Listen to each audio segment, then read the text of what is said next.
Well, today's field project is I made a pellet stove.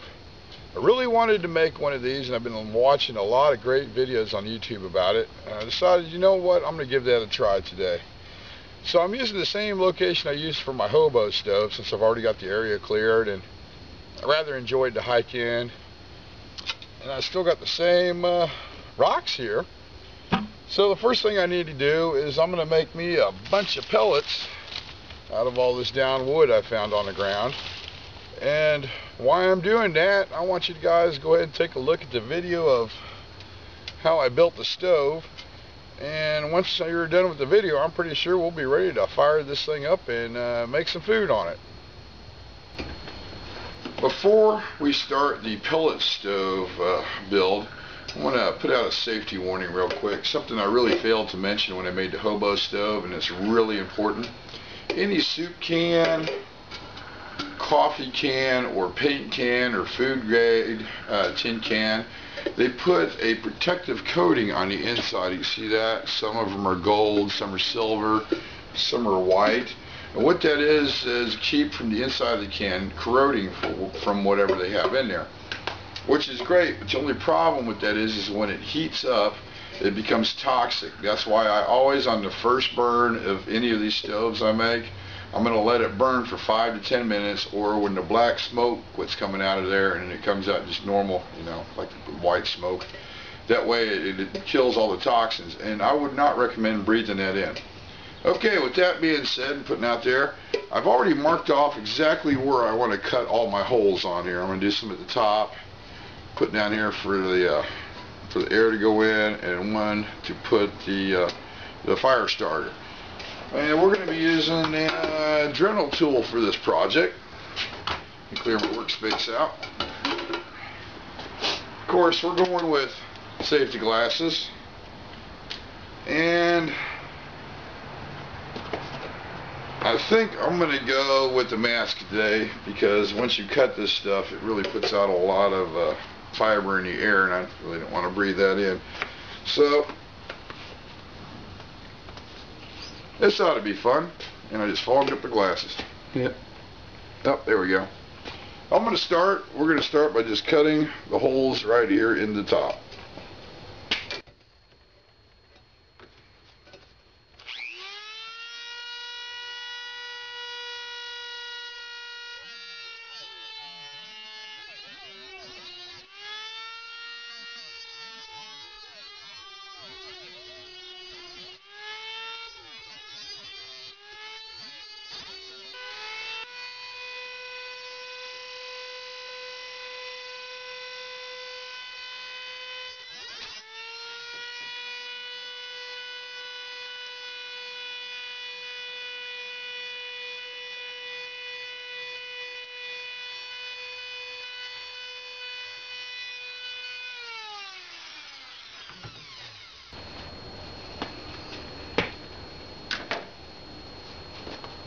Yeah, we got all our holes drilled in the top, or cut in the top right there. The next phase is we're going to come here and I'm going to cut one of the air vent holes, and the hole here at the bottom that we're going to use to put the fire starter in. So that's next. Of course, back on my safety gear.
Now, pull this mask off real quick. Ah, that's better. Now, I'll bet you're wondering why I made the vent hole higher than the fire starter hole. Okay, the simple fact of that is it also cut two little bitty small air breathe holes here. I made this vent hole a little bit higher because when the ash falls down from the pellets, you're going to have a small layer of ash down here, and I don't want it covering up the air hole. But this is a lot bigger, so I can kind of slide the fire starter in. Now, we've got to make something to keep the wood pellets from falling down. That's where these metal rods come into play. And I'm pretty sure we're not going to be using the mask for this project, so we're going to go ahead and pull that off real quick. So I'm going to go ahead and grab the drill, and we're going to put, we're probably going to use right about there. Well, you can't even see that, I'm sorry. We're probably going to use right here as our marker line and throw a couple holes in there and put some metal rods in it.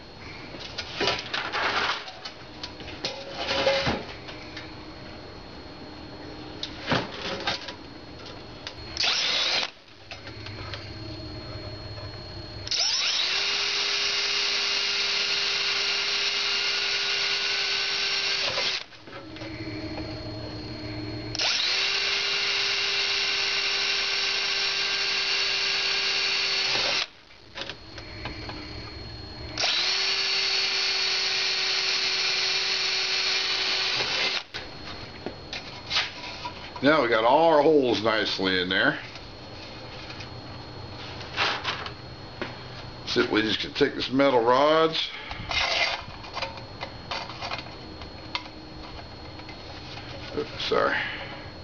run those through there and cut them off where they need to be.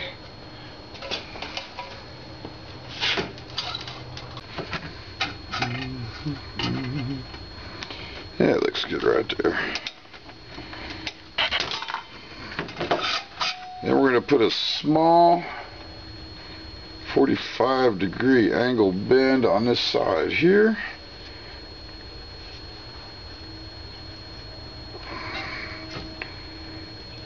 Not the best thing in the world, but that'll do for what we need it.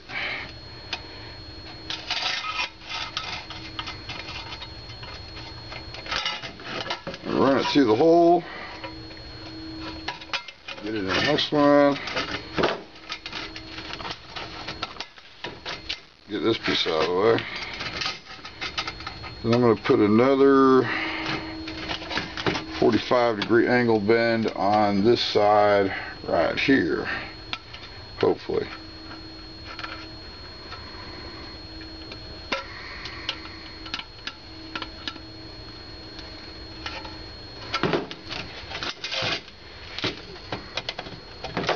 Okay, the very last thing I'm going to do is I'm going to drill one more hole here and there and run one more bar across, and I'll show you why here in a minute.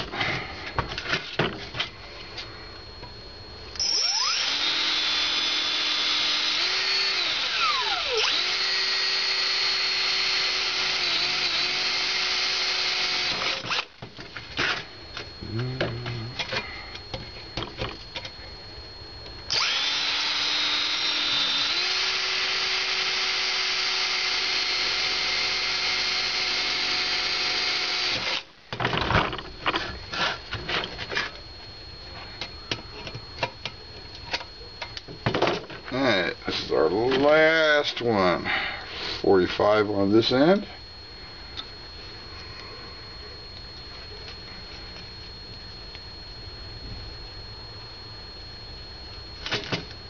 There we go. And we're going to put just a little bend right about there. Run that through.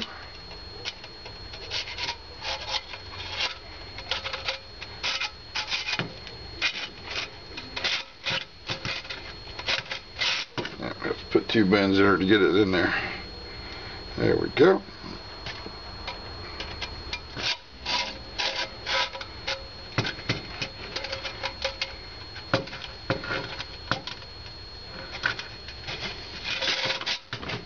Almost.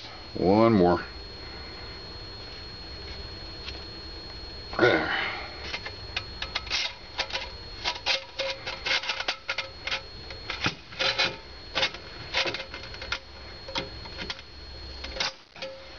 Excellent. Got it in there.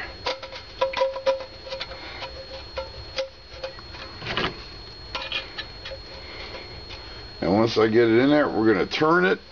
And the reason we're doing this is we're going to lock all these other pieces of metal I just put in there, that rod in there, into place so it doesn't fall out.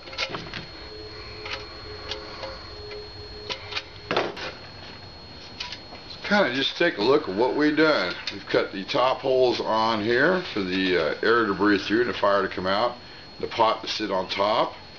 I've put the metal rods in the bottom to keep the pellets from falling all the way through. I have put in a hole here to put our fire starter in. Large air hole in the back, a little bit further up from the bottom of the can so the ashes don't block the air hole. And cut two more smaller air holes on this side and got all the rods jammed in there nice and tight so hopefully they don't all fall out. And there you have it. One homemade pellet stove.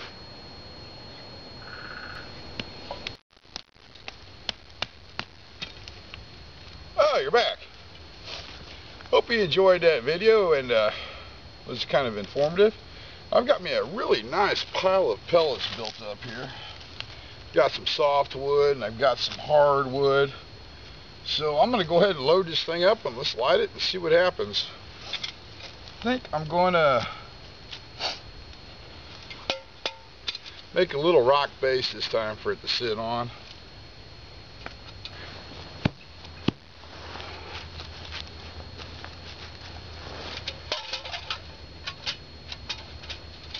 It's not going to be sturdy enough. Let's try this one. Oh, that's much better. Let's pound that into place there, make it more stable. This kind of broke all the crap on me.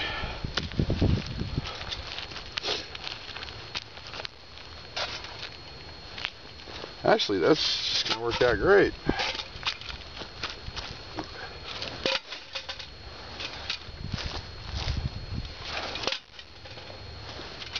It's a little uneven, but I think we can fix that.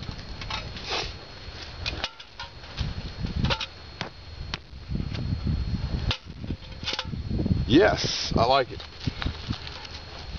A little pit around there. Okay, let's go ahead and load the stove up full of pellets I made.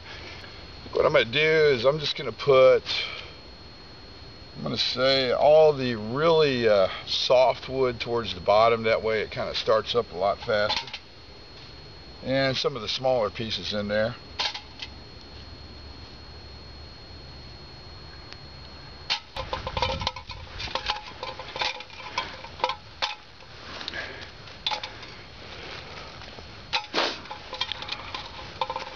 Then towards the top, I'm going to put a little more of the solid pieces. Oh, throw that walnut in there. Those burn really well too. Yeah, I think we're full enough. Next thing we're going to do, one more. These little fire starters here I've been using. And I designed a hole in the bottom big enough so we can shove this whole thing in here to get all this started. So I think I'm going to light that. So I'm going to make a little platform. Ah, there we go. I'm going to go ahead and light that up and put that in there.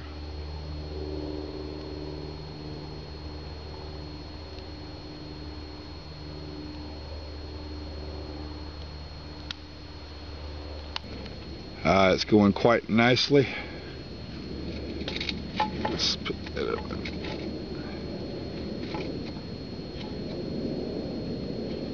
Actually, I need something to lift. There we go. That'll be perfect.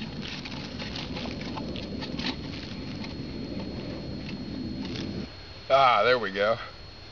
I'm sure it's going to take a little while to get all these pellets heated up. And this is the first burn on the stove, so I'm going to let it burn for a good 5 to 10 minutes to make sure all the toxins are out of it. And got a little surprise for what we're going to be cooking today, so I'm going to tend to the fire here for a little while until we're ready to cook.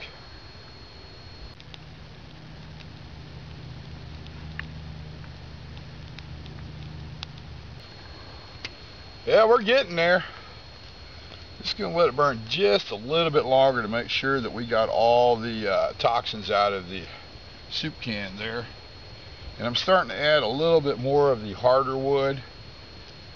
So I don't think we need soft wood anymore. It's going quite nicely, as you can see.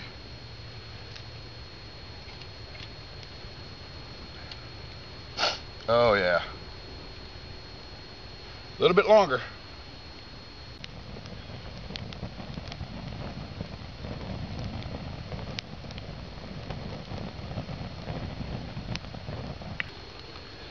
Yeah, I think we're almost ready. I'm getting a lot of heat out of the stove. Yeah. Woo! That's warm. For today, I'm going to make carrot stew. So first thing, we need to get some water boiling. Let's drop a couple little baby pellets in there.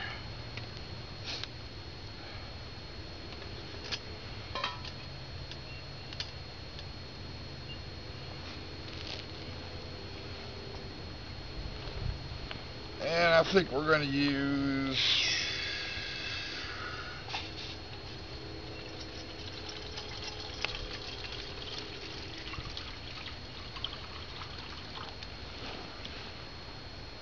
a little bit more water.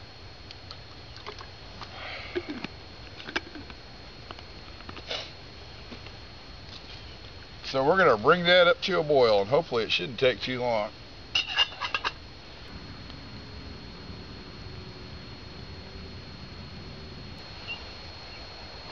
Oh wow, that came up to a boil a lot faster than I thought it would. So we're going to add our carrots.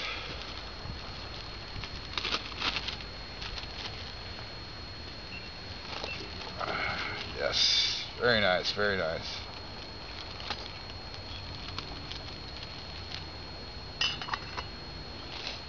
And I'm going to put in a little salt and pepper for seasoning. More pepper than salt, of course. And on your condiments, I found the best place to get them instead of going out and buy yourself a salt shaker and a pepper shaker. Most of your local fast food establishments have these little packages, and I say go ahead and grab a couple. Oh yeah, pepper. And definitely a little bit of salt.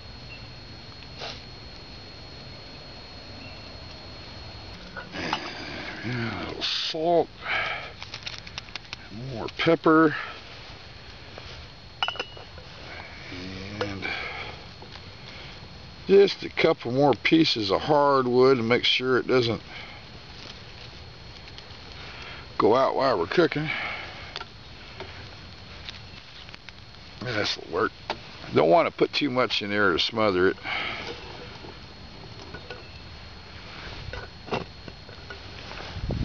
I'm thinking it's probably, we're looking at about 5 to 6 minutes once we come back from up a boil, and I think all carrots will be done, and we'll be having carrot stew.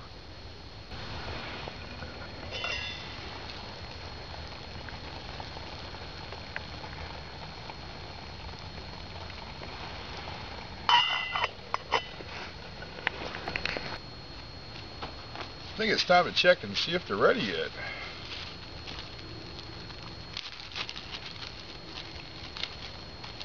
Now, how to tell if carrots are done? They're nice and soft. Let's see what we got.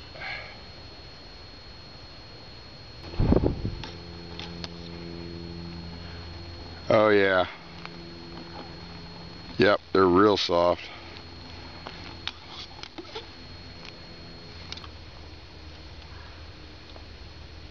Let's do a little sample, shall we? Oh, that is good. They're ready. We're going to go ahead and pour some of the water out of there.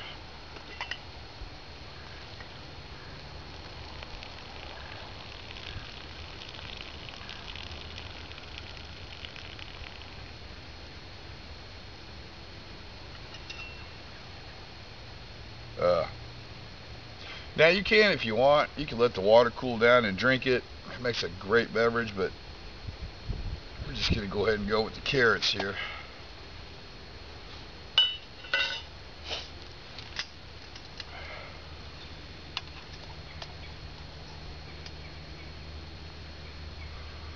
Nothing like fresh carrots, I'll tell you what.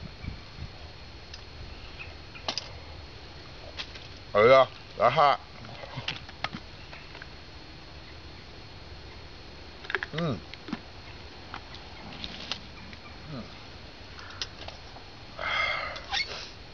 It's really good. Well, this has been my pellet stove project, and it worked out a lot better than I thought it would. So I'm gonna build one out of stainless steel next time and do a little bit of more design changes on it. Some of you are wondering why all that smoke was coming out of there and if that is normal. The reason is it's been kind of wet and rainy out, and a lot of the wood is kind of damp, so that's why it was smoking so much. If you use dry wood, like I want to say oak, or maybe it's some walnut, it wouldn't do that. You wouldn't have that problem. Telling you, it's good carrots. So, hope you guys enjoyed watching this, and this has been my pellet stove project, and as always, thanks for watching. And oh, don't forget, almost forgot about this. If you start a fire anywhere in the woods, make sure you have a way to put it out. I'm just going to run down here to the lake and fill this up with water and put my fire out. And as always, make sure you pack your trash out. Once again, thanks for watching.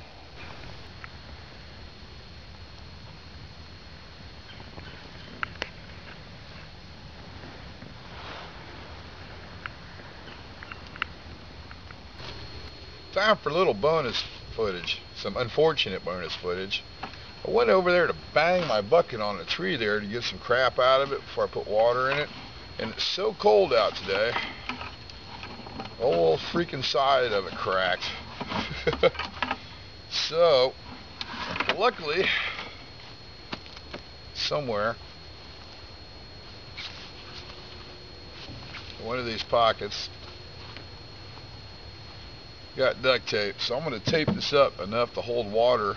Hopefully we can properly extinguish these charcoals in there, because there are coals in there, because I don't want to leave those unattended. Rather not have a forest fire, if you know what I mean. So let's find out if this is going to work or not. All I need is just enough water to douse this out.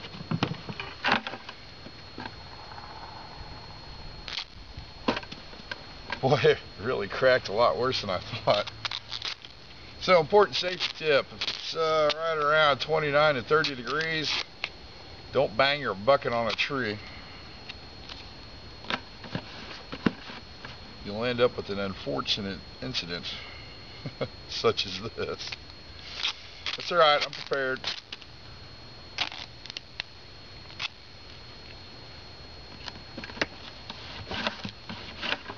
Hopefully this will do it.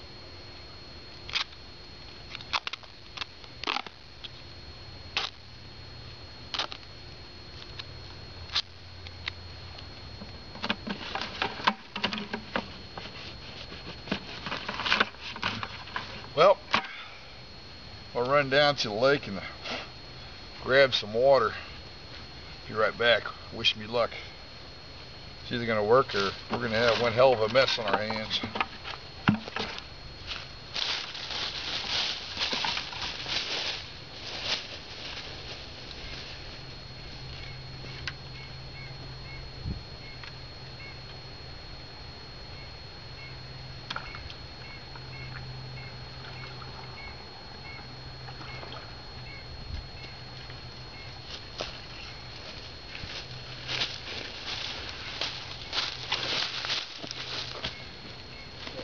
seems to be holding long enough to put this out.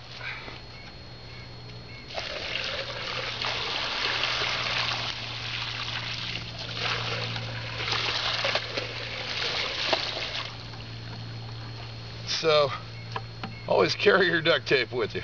You never know when you're going to need it. That'd be a great commercial, wouldn't it?